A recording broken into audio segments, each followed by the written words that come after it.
Ya. Muy bien, le queremos dar una cordial bienvenida a todos ustedes, hermanos de la comunidad cristiana de transformación, y a todos aquellos que nos están viendo por todas nuestras redes sociales, Facebook y YouTube. Hoy queremos compartir un mensaje poderoso de la palabra de Dios, la palabra que cambia, que transforma, que renueva, que quita de nuestra mente todo aquello que no nos permite llegar al conocimiento pleno de Dios.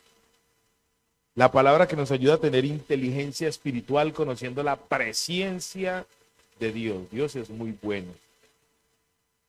Y entre más lo conozco a Él, más me asombra su amor. Porque a pesar de mí, Él es bueno. Amén. Muy bien, vamos a leer la Biblia en el libro de Colosenses. Colosenses capítulo 1, versos del 1 al 8. Esa no es la primera subdivisión que hay ahí, sino que yo quiero, orando al Señor, trabajar algunos aspectos de ahí y vamos a hacer una serie los miércoles, empezando hoy. ¿Hoy qué día es? Miércoles 28. Miércoles 28 de septiembre del año 2022. Vamos a empezar a hacer una serie y vamos a comenzar con esta epístola. Hoy vamos a trabajar el capítulo 1, versos del 1 al 8, y dentro de 8 días vamos a trabajar los versos que siguen en adelante. Bueno, vamos a leer en el nombre de nuestro Señor y Salvador Jesucristo. Dice así, Pablo, la versión que está ahí en pantalla y que estamos leyendo aquí es la Reina Valera 1602. Permítame un momento, por favor. Dice así, Pablo, apóstol de Jesucristo por la voluntad de Dios, y el hermano Timoteo, a los santos y hermanos fieles en Cristo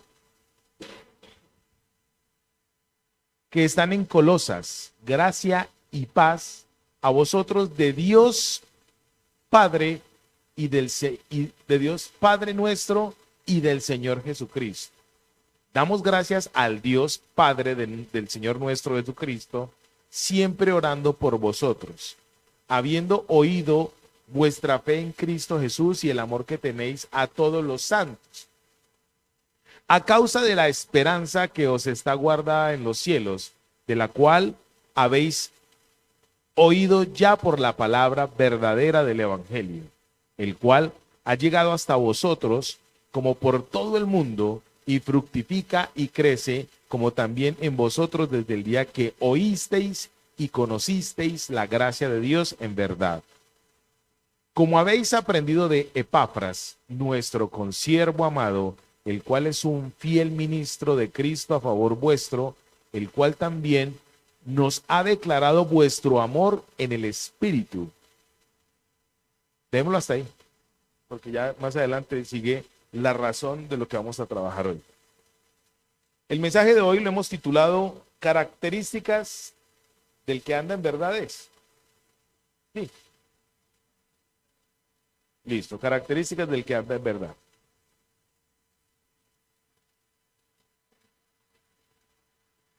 Muy bien. Características del que anda en verdad. Para poder entender lo que vamos a trabajar el día de hoy, lo que Dios nos va a hablar el día de hoy, vamos a hablar un poquitito del contexto de la epístola del apóstol San Pablo a los colosenses. ¿Cuándo fue escrita? Esta epístola es una epístola muy temprana y parece haber sido escrita en la década del 50 de nuestra era, o sea, de la era cristiana, ¿cierto?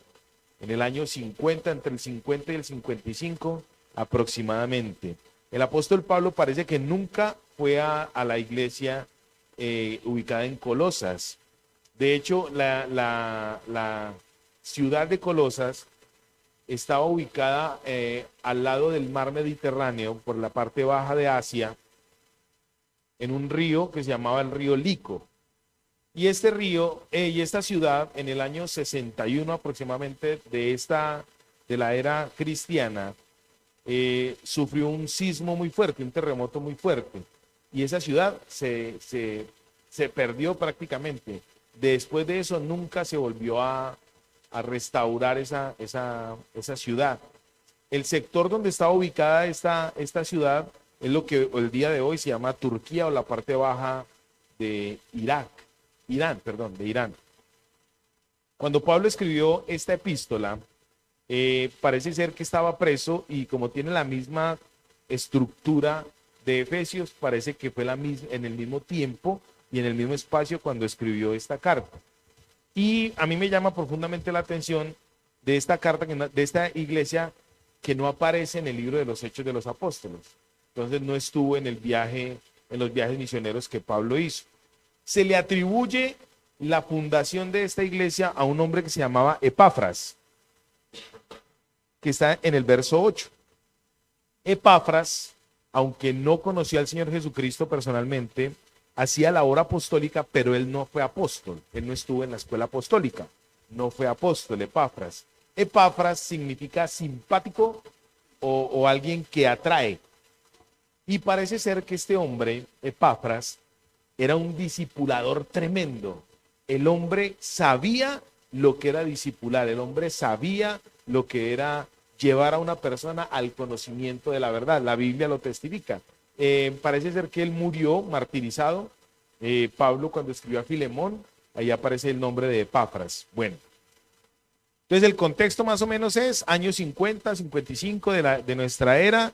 La iglesia de Colosas era una iglesia como la iglesia actualmente, una iglesia naciente, una iglesia con mucha necesidad del conocimiento de la verdad y del discipulado. ¿Sabe qué le quiero compartir a usted en esta noche? Que la Biblia dice que el Señor Jesucristo nos dio una gran comisión. ¿Cuántos conocen cuál es la gran comisión? No. La gran comisión está en el Evangelio según San Mateo, capítulo 28, versos del 19 en adelante, donde dice: id por todo el mundo y predicar ese evangelio y hacer discípulos, bautizándolos y demás, ¿cierto? Esa es la gran comisión. Algunas personas la han llamado la gran omisión, porque es muy poquita la gente que hace eso. Omitimos eso en vez de hacer la comisión. Y resulta que cuando el Señor Jesús dijo esto, hace 2000 años, 2000 años larguitos, en las personas que percibieron eso, entró un deseo ferviente de ir y anunciar las buenas noticias de salvación. Y Epafras era uno de esas personas que entendió ese llamamiento comisional de Dios y se puso las botas, se puso la ropa de trabajo y se fue para su lugar. Por eso a él le decían Epafras de Colosas, porque parece que el hombre era originario de ese lugar. Y estando allá, él empezó a evangelizar gente.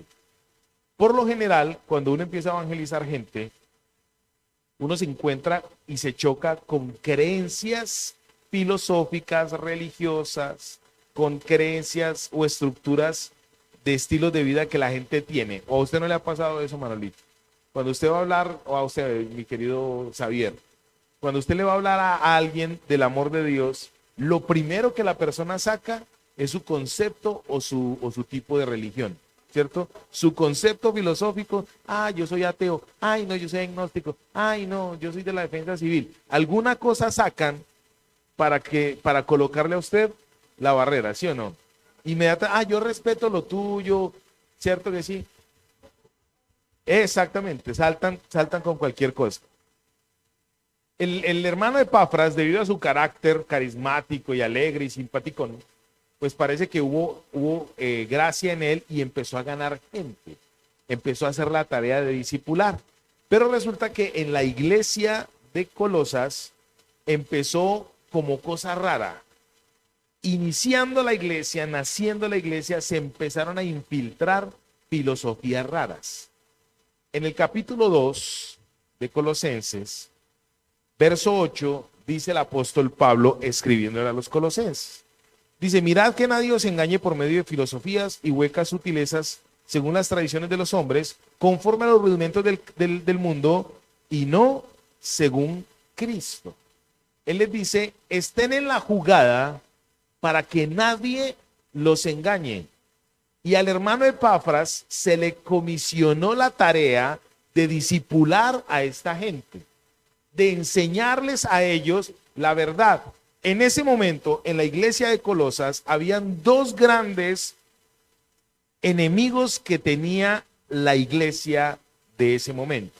Uno de ellos era el judaísmo, la religión que predominaba en ese momento y a quienes ellos, los primeros evangelistas, llegaron a hablarles porque era la persona que ellos estaban esperando, quienes practicaban el judaísmo como religión y los judíos por nacionalidad estaban esperando al Mesías, al que los iba a salvar. Entonces ellos tenían una estrategia.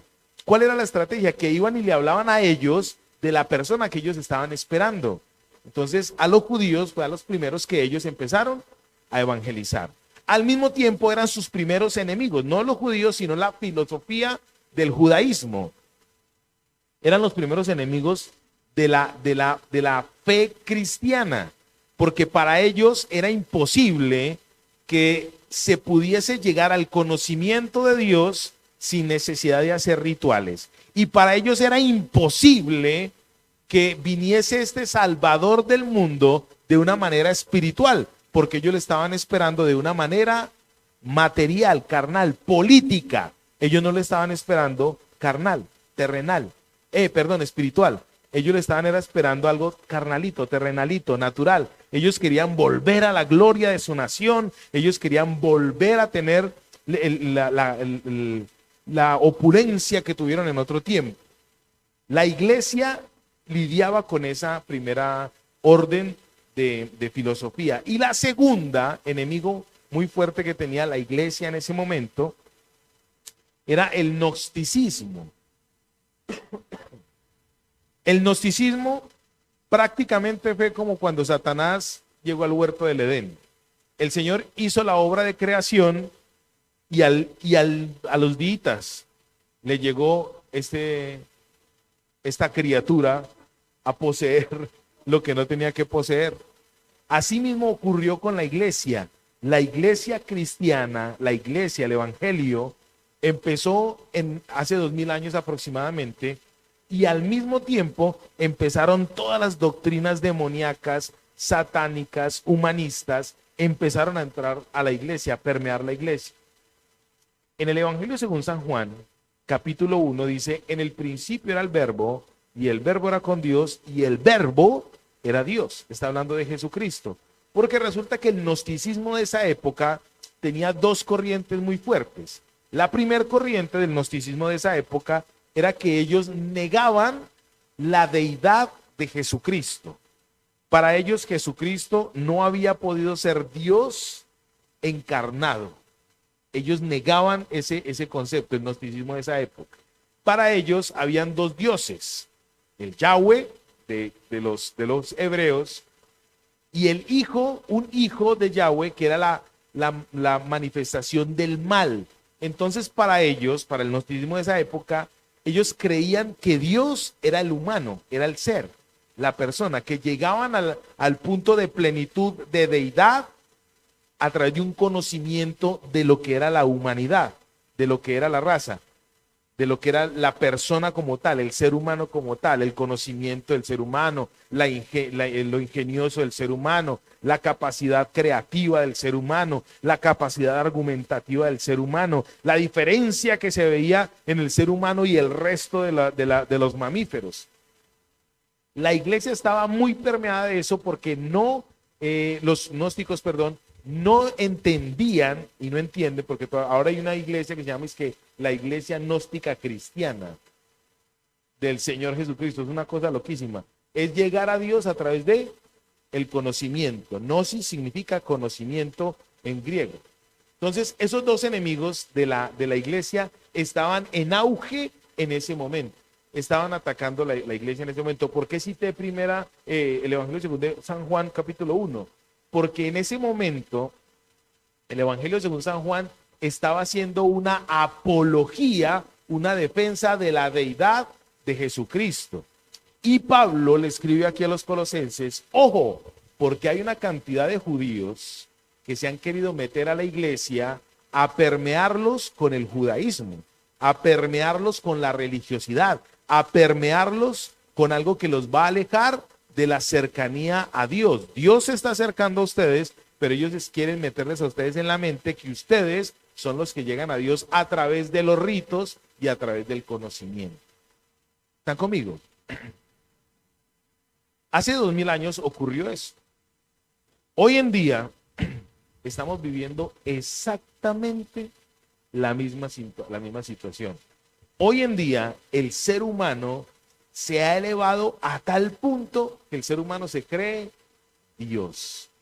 El ser humano es capaz en este momento de modificar su cuerpo. El ser humano es capaz aún de modificar la genética para hacer clonaciones humanas. El ser humano ha llegado a un nivel de perversidad tan alto, que ha caído lo más bajo, lo más bajo. Pero resulta que los colosenses se caracterizaban porque se dejaron discipular. Esa gente hizo el curso de Nueva Vida en Cristo, esa gente vino a las escuelas de formación y transformación, esa gente iba a los GTs juiciosos, esa gente venía a la iglesia, adoraban y cantaban al Señor. Esa gente, dime, esa gente aprendía Biblia y la reproducía. Esa gente tenía claro, los cristianos de Colosas, tenían claro lo que era pedir de nuevo para predicar el evangelio. Tenía claro eso.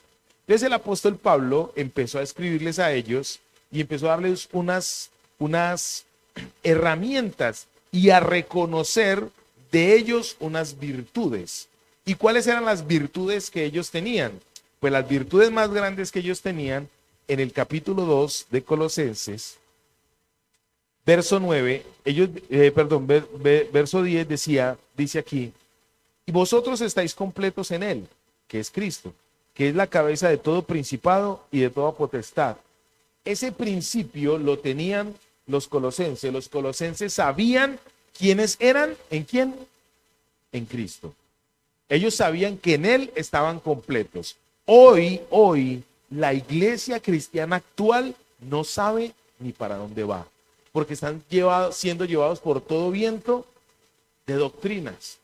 Vamos que allá están dando el agua bendita que viene del manantial del nacimiento de la Clara, que la cogieron a las 3 de la mañana cuando el manantial estaba apenas naciendo. Vale a $5,000 la botellita y la gente va y compran. Cristianos, a mí me ha tocado ver cristianos creyendo en el chance y entonces en el sortilegio, en la lotería y demás, haciendo el baloto. Un hermano, no voy a decir, entro en imprudencia, un hermano me dijo, pastor, apenas me llegue una bendición, yo voy a bendecir su ministerio. Yo le digo, bueno, gloria a Dios, hermano, claro que sí, qué bueno que siembres en la obra del Señor. El hermano le iban a dar una herencia, tenía no una herencia, sino un conflicto de una propiedad muy cara, y yo creí que ya le iba a salir eso, y dije, ve, el hermano va, porque no solamente me lo dijo a mí, sino que se lo dijo a otros pastores. Cuando X día me lo encontré aquí, a 2 cuadras, tomando tinto, y se me acercó y me abrazó y tal, yo sí pensé, llegó la bendición. Cuando se me acerca el hermano y me dice, ore por mí, pastor. Yo, claro, hermano, ¿cómo no? ¿Alguna petición en especial? Es que yo les prometí una ofrenda a algunos pastores, pero no me he ganado el baloto. Yo creí que era tomándome del pelo. Yo le seguí la corriente. Yo, hermano, vamos a orar. ¿Y qué número hiciste? ¿Y qué número hiciste? Y tal. Cuando vi que el hombre estaba en serio y me sacó la boleta, o sea, el tiquete ese que compran, el hombre tenía su esperanza. No, yo no lo vi. No, una lotería.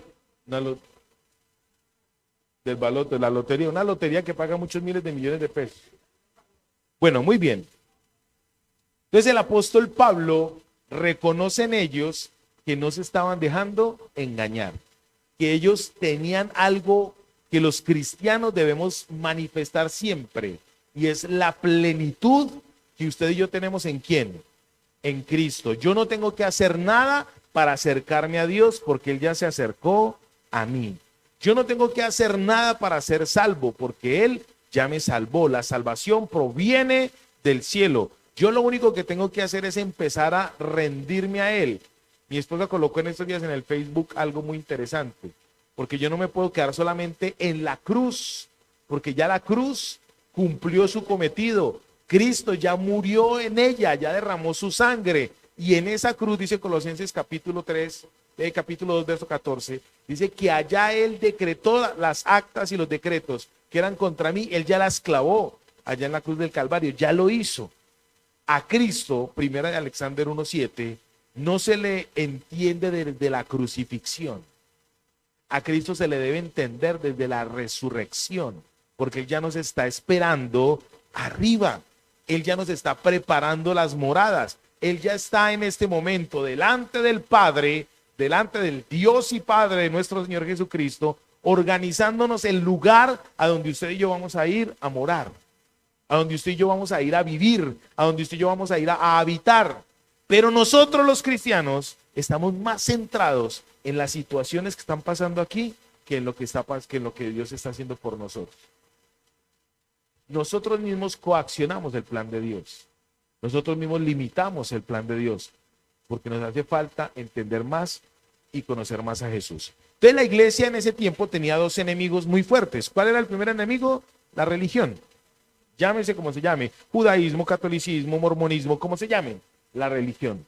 Y número dos, el concepto humanista del conocimiento a través de la mente, la gnosis, ¿cierto? Eran los dos enemigos fundamentales que tenía la iglesia en ese momento.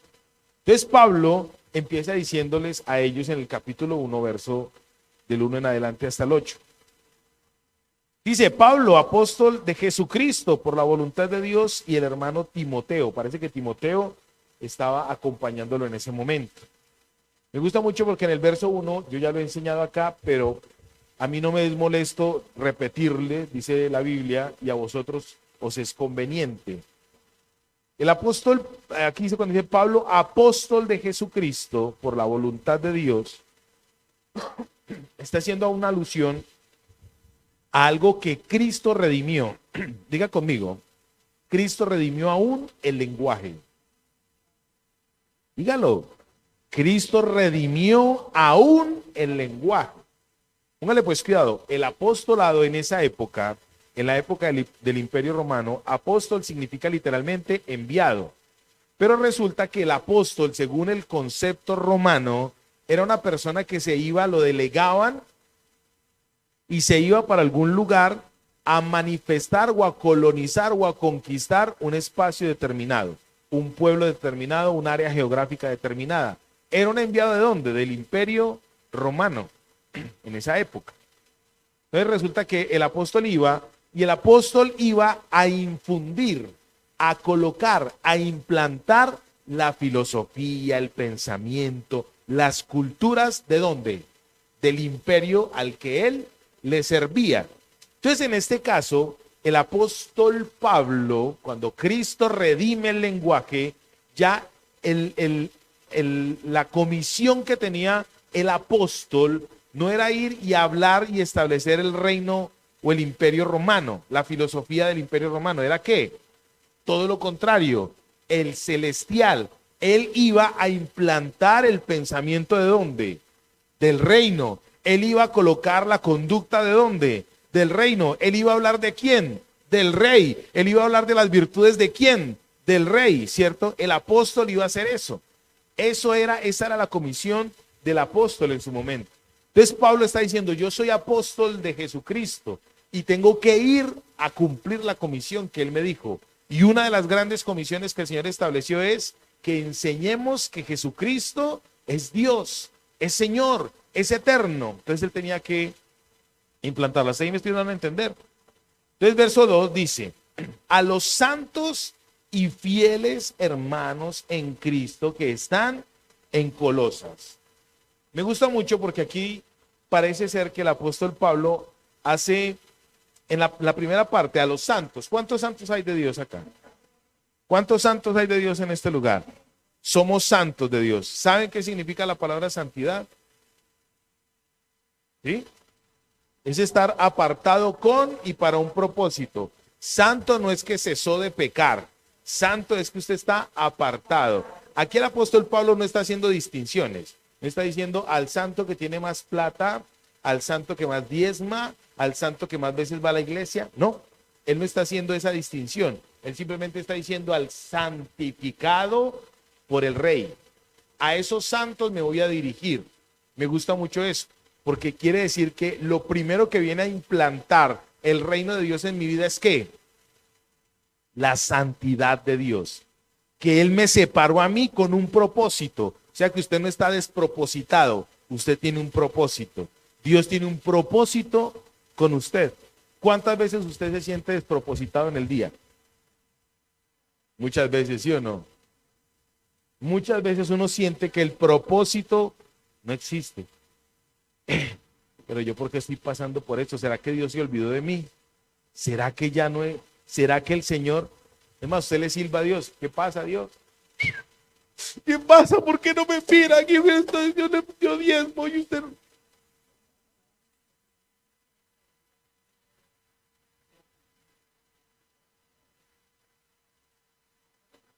Ah, no, para retacar están solos.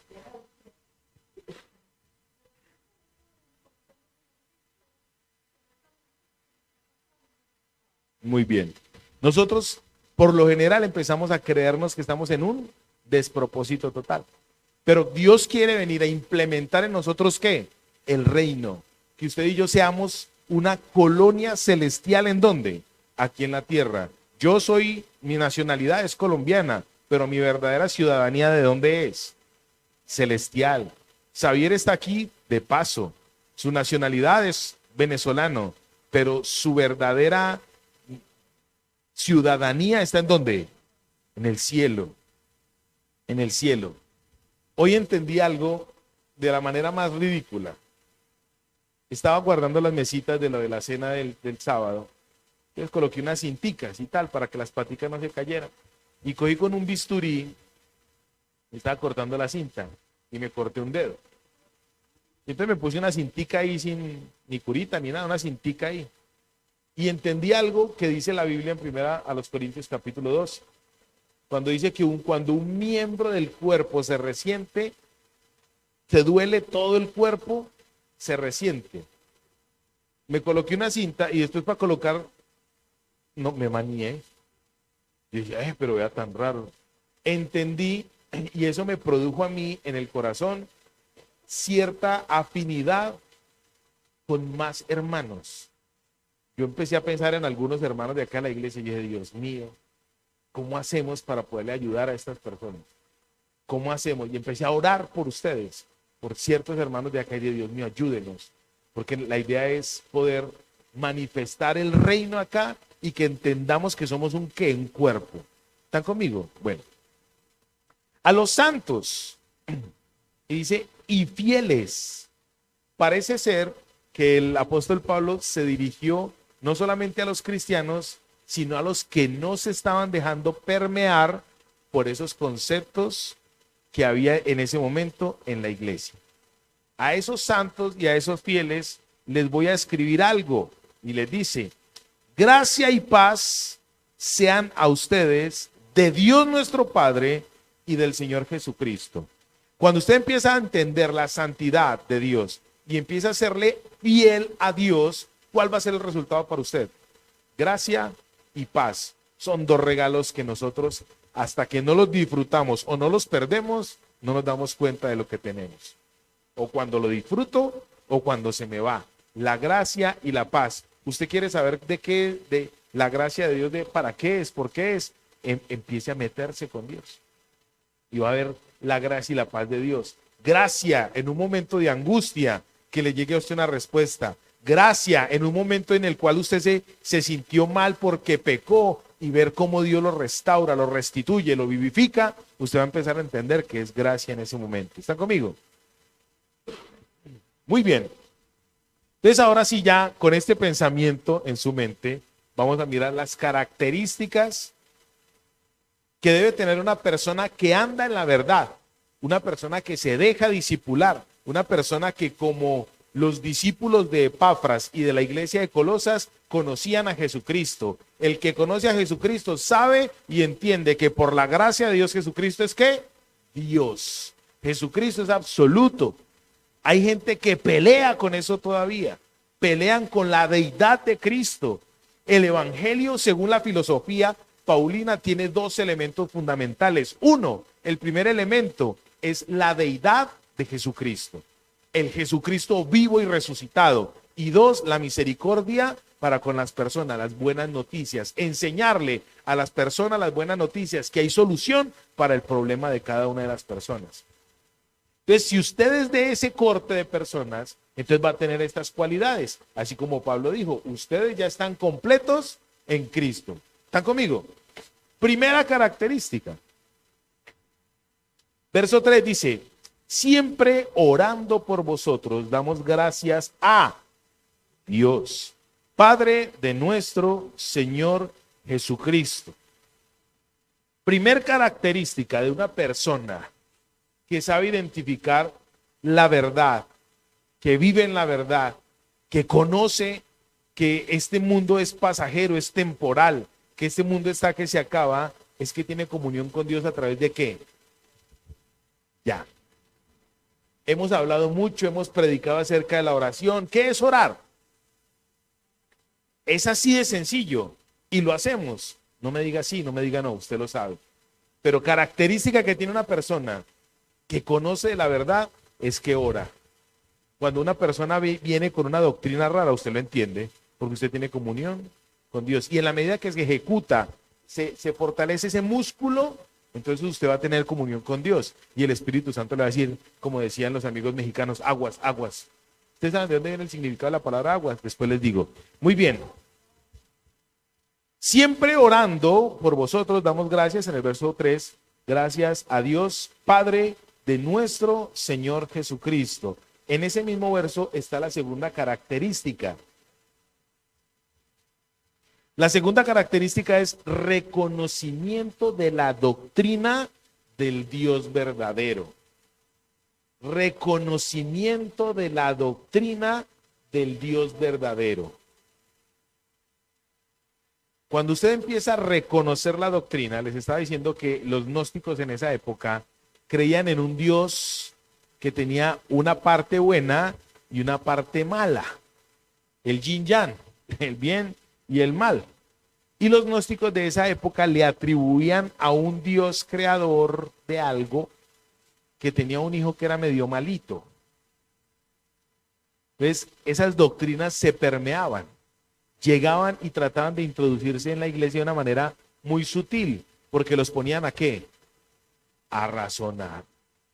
¿Cuál fue la primera característica del engaño en el Edén de Satanás hacia la raza humana? Lo puso a razonar a Eva.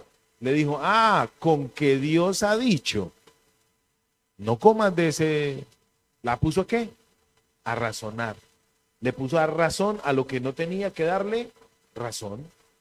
Entonces, en ese momento se empezó a mirar eso. Entonces, característica número 1, la oración. Número 2, reconocimiento o aprendizaje de las doctrinas verdaderas, bíblicas. Conocer a quién envió a Jesucristo. Conocer cuál es el amor de Dios tan grande que envió a su Hijo unigénito para que todo aquel que en él cree no se pierda, sino que tenga ¿qué?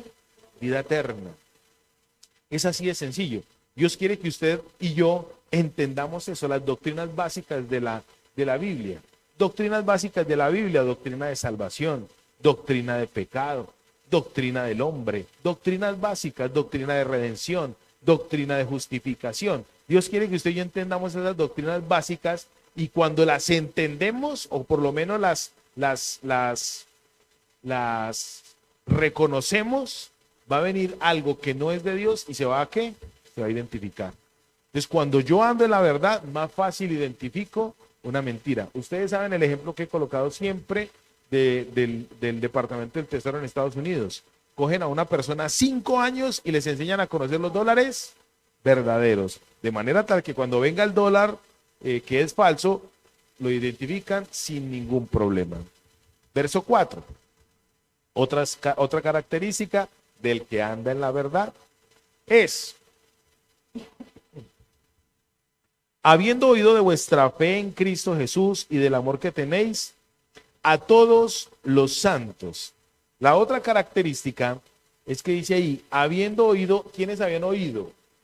Pablo recibiendo informes de la iglesia escuchó que esa gente tenía ¿qué? Fe. ¿Y una fe en quién?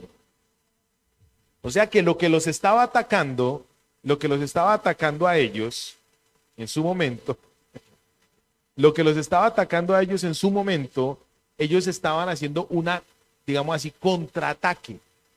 En ese momento el gnosticismo estaba diciendo que Jesucristo no era Dios, que los dioses eran ¿quién? Ellos mismos. Pero esta gente tenía una fe sincera ¿en quién? En Jesucristo. El que conoce la verdad se llama ¿cómo? Jesús. Tiene nombre propio. Es la única persona que a través de la historia de la raza humana se ha atribuido que Él es la verdad. Dijo, yo soy el camino, yo soy la verdad, yo soy la vida. Y los colosenses tenían fe en esa persona. Tenían fe en Jesucristo. ¿Hasta ahí vamos bien, sí o no? El que sigue. Vuestra fe en Cristo, dice, y del amor que tenéis a todos los que santos. Cuando yo empecé a leer esto, uno se imagina que el amor hacia los santos es el amor del que habla la Biblia, fileo. Pero en griego, el amor que se cita acá no es el amor fileo, el ágape. Entonces, el que tiene fe en Jesucristo tiene un amor ¿qué? Ágape, que es el amor que viene de parte de Dios, el amor abnegado, el amor que se entrega, el amor que es capaz aún de morir a sí mismo en pro de ¿quién? Del santo. Porque aquí habla específicamente de ¿quién? Del santo de Dios. Yo quiero que me levante la mano con toda confianza el que le gusta sentirse amado. ¿Sí o no? ¿A quién no? ¿A quién no le gusta sentirse amado? ¿A quién no le gusta que hagan cosas para demostrar el amor? A mí me gusta. Sí, a mí me gusta. Cuando, ¿sí o no? Eso es deleitoso. Entonces viene la pregunta. Si a mí me gusta que se nieguen por mí, entonces ¿yo qué estoy haciendo para manifestar el amor ágape de Dios? Entonces ahí voy a empezar a mirar. Uy, ¿será que sí tengo esa característica? Porque si no tengo esa característica, que es una de las fundamentales para entender la verdad de Jesucristo, entonces me tengo que entrampar para poder ¿qué? Lograr obtener el amor ágape. Uno ama, claro, uno ama a la gente, uno no. Yo, por ejemplo, veo que alguien está en la calle y le están golpeando, yo no me voy a alegrar por eso, ¿cierto? Uy, allá le están pegando a ese viejito, qué bueno, se lo tenía merecido. No, uno siente compasión por esa persona, pero no lo ama. Si uno amara a esa persona, ¿uno qué hace? Se hace matar por esa persona. Mira, a mí me tocan a mi hijo, me tocan a mi esposa y Dios sabe que esa es una lucha que yo tengo. Me bajo de la cruz y con la cruz doy. ¿Cierto? El amor ágape es el amor que abnegado. El amor que el mejor modelo de ese amor es Cristo Jesús. Porque él siendo igual, en Filipenses capítulo 2 dice, haya pues en vosotros este mismo sentir que hubo en Cristo Jesús, que no estimó el ser igual a Dios como cosa a que aferrarse, sino que se despojó de su deidad. Dios mismo te amó tanto a ti, me amó tanto a mí, que dejó su deidad para manifestar ¿qué? Su amor. Se despojó de todo. ¿Sí me estoy dando a entender? Característica de una persona que conozca la verdad es que tiene que practicar tiene que tener esa característica. Verso 5. A causa de la esperanza que os está guardada en los cielos. En el verso 5, la palabra esperanza en griego es elpis. Y es algo así como una expectativa. Eso, ¿lo entendiste? Como cuando las mujeres, como cuando va a llegar el novio, ella se arregla, ella quiere que la vea bonita, se aplancha el cabello si tiene el cabello largo, ella está, ay, la mujer está así, ¿cierto que sí? Resulta que esta esperanza expectante, ¿dónde está depositada? En el cielo. Entonces ahí viene la pregunta para usted y para mí. Si esa es una característica del que conoce la verdad, ¿dónde está puesta la expectativa, lo anhelante de esta persona? ¿Acá en la tierra? No, tiene que ser ¿en dónde? en el cielo, lo que hemos venido hablando en esta congregación. ¿Dónde está mi esperanza? En la eternidad. ¿Para dónde voy yo? Para la eternidad. Vea que este gobierno se alzó la bata y nos va a dar por todos donde sabemos. Vamos para el cielo. Vamos a proclamar verdad en Jesucristo. Mira, el día de la quema sí va a haber el humero. Va a haber un día donde a usted y a mí nos van a presionar tanto que ese día se va a saber de qué somos, de qué estamos hechos usted y yo. Si de piedra, de heno, de hojarasca, ¿de qué vamos a estar hechos? Porque va a llegar el día que nos van a confrontar con lo que realmente nosotros somos. ¿Y dónde va a estar nuestra esperanza, nuestra expectativa? Tito escribe, dice, porque anhelo el día de la esperanza bienaventurada, el día que el Señor me va a llevar juntamente con Él a las nubes. Mi esperanza, mi expectativa, mi elpis, ¿dónde está puesta? Debe estar en el cielo, como dice aquí, en el verso 5. A causa de la esperanza que os está guardada, eso es hermoso. ¿En dónde está guardada mi expectativa? Y si está guardada en el cielo, ¿quién es el que la está cuidando? El mismo Dios y Padre de nuestro Señor Jesucristo. Porque en Él es donde yo debo estar. Me gusta lo que dice en Hebreos, dice, porque yo estoy escondido con Cristo en Dios. ¿Y en dónde estoy escondido con Cristo en Dios? En el cielo. Seguimos, verso 6. Dice así, en el verso 6. A causa de la esperanza, verso 5, que está guardada en los cielos, de la cual ya habéis oído por la palabra verdadera del Evangelio. Que este Evangelio que ha llegado a vosotros, así como a todo el mundo, y lleva fruto y crece también en vosotros desde el día que oísteis y conocisteis la gracia de Dios. Característica del que está en la verdad es que es sensible al conocimiento del Evangelio. Porque aquí dice, has oído y has ¿qué? Conocido. El que es de la verdad es sensible ¿a qué? A la palabra. Le hablan de la palabra y ¿qué hace? ¿Se la traga entera o analizan? La analizamos, ¿sí o no? Es que usted para poder ser salvo tiene que creer en Jesucristo e irse de rodillas hasta el Señor de los Milagros. No, usted lo analiza. Es que para creer en Jesucristo usted tiene que creer en Jesucristo, pero dejarse crecer el pelo. Tiene que vestirse de tal forma. No, nada. ¿Cierto? Dime.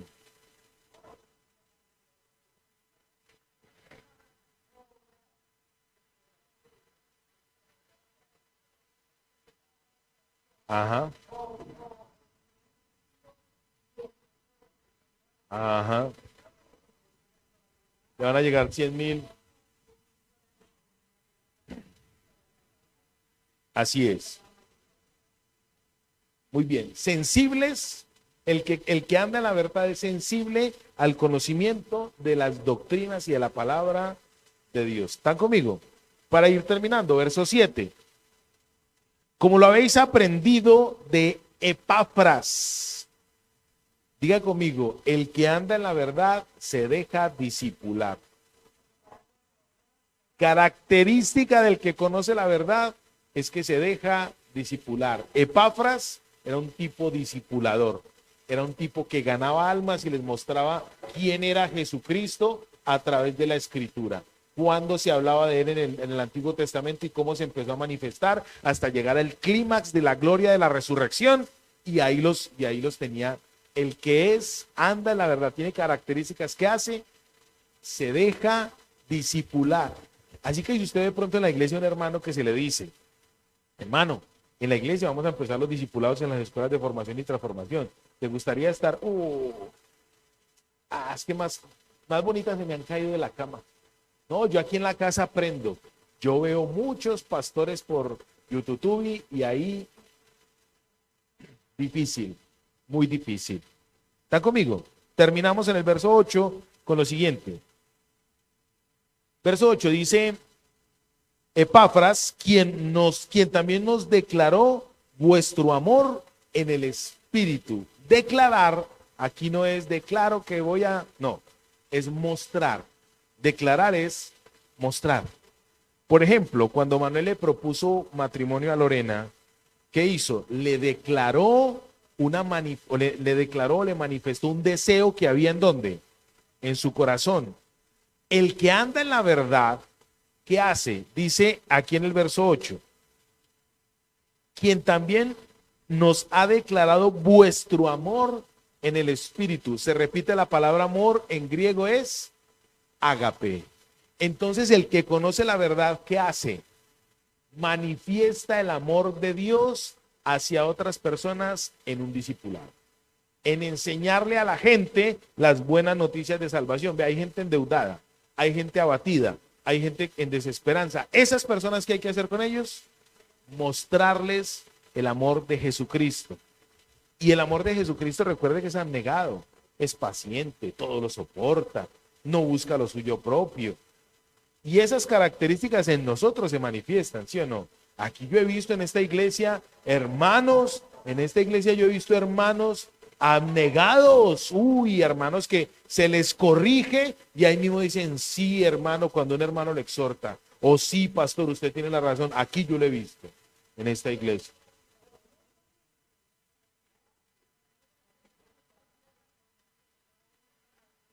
Eso es importante.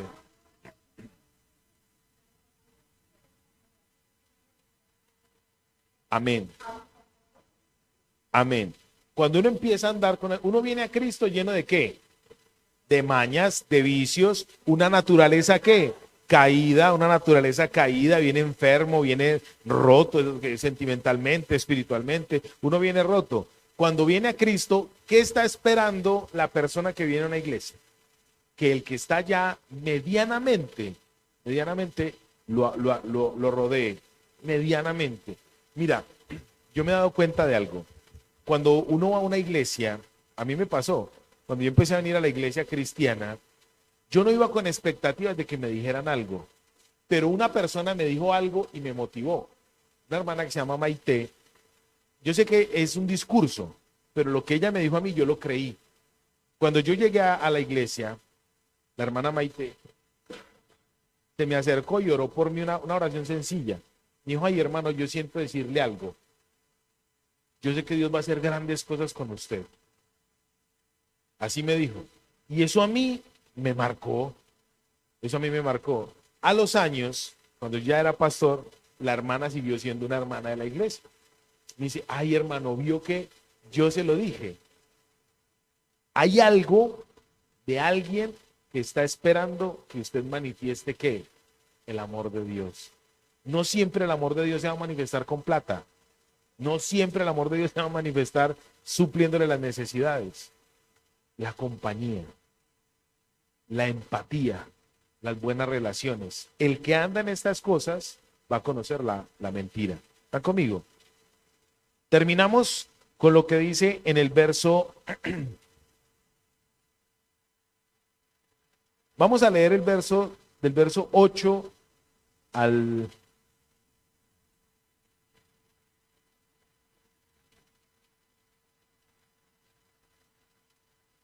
13, al 12 del capítulo 2. Dice así: mirad que nadie os engañe por medio de filosofías y huecas sutilezas según las tradiciones de los hombres, conforme a los rudimentos del mundo, y no según Cristo. Porque en él habita corporalmente toda la plenitud de la deidad, y vosotros estáis completos en él, que es la cabeza de todo principado y de toda potestad. En él también fuisteis circuncidados, con circuncisión no hecha a mano, al echar de vosotros el cuerpo pecaminoso carnal en la circuncisión de Cristo. Sepultados con él en el bautismo, en el cual fuisteis también resucitados con él, mediante la fe en el poder de Dios que le levantó de los muertos. Estos 4 versos son una apología de lo que es Cristo. En él, en Cristo, habita corporalmente toda la plenitud de la deidad. Este texto está diciendo, Cristo es Dios. Así de sencillo. Porque en él, en Jesucristo, siendo hombre, toda la plenitud de Dios se vació, se derramó. Padre, yo te doy gracias en el nombre de Jesús. Y te ruego, por favor, Espíritu Santo de Dios, que estas características del que anda en la verdad, nosotros las podamos, Dios mío, ver, manifestar, practicar. Señor, y si no están en nosotros, yo soy el primero que te ruego, Señor, implántalas en mí. Porque tú me dices a mí en tu palabra que yo en ti estoy completo, que no necesito absolutamente nada más, sino tu presencia. Que aunque vengan religiones, filosofías, conceptos, yo sé, dice la Biblia, en quién he creído. Yo sé que mi Salvador vive, porque yo he entendido por el Espíritu Santo y por la fe en Jesucristo que en ti, Señor, yo estoy completo y soy perfecto. Porque el acta de los decretos que era contraria, que era contra mí, el Señor Jesús en la cruz del Calvario, como Cordero inmolado que quita el pecado del mundo, exhibió públicamente y triunfó sobre todos esos pecados que yo tenía en Cristo mi Señor. Mi Cristo, yo te alabo, te bendigo y te doy gracias. Amén y amén.